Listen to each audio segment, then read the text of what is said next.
கடந்த 14 மாதங்களினுள் கொழும்பு பங்குச்சந்தையின் நட்டம் 600 பில்லியனையும் கடந்துள்ளதாக பங்குச்சந்தை தகவல் வட்டாரங்கள் தெரிவித்துள்ளன. 2015 ஆண்டு ஜனவரி மாதம் 9ஆம் தேதி புதிய அரசாங்கம் அதிகாரத்திற்கு வந்தபோது அனைத்து பங்குகளின் விலை சுட்டன் 7605 இருந்தது. 2016 ஆண்டு மார்ச் மாதம் 9ஆம் தேதி காலை வரையிலான விலைச்சுட்டெண் 5802 இருந்தது.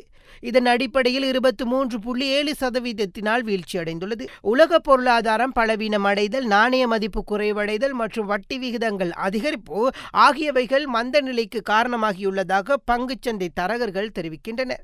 ஈட்டிய இலாபங்கள் மீதான வரி தொடர்பில் பிரதமர் நாடாளுமன்றத்தில் கருத்து வெளியிட்டதனை தொடர்ந்து 2 நாட்களுக்குள் பங்குச்சந்தையின் மதிப்பு 200க்கும் அதிகமாக, அதாவது 104% குறைவடைந்துள்ளதாக தெரியவந்துள்ளது. நாட்டில் ஏற்பட்டுள்ள பொருளாதார நெருக்கடிகளுக்கு தற்போதைய அரசாங்கம் தெளிவான நம்பிக்கையுடன் முகம் கொடுத்துள்ளது.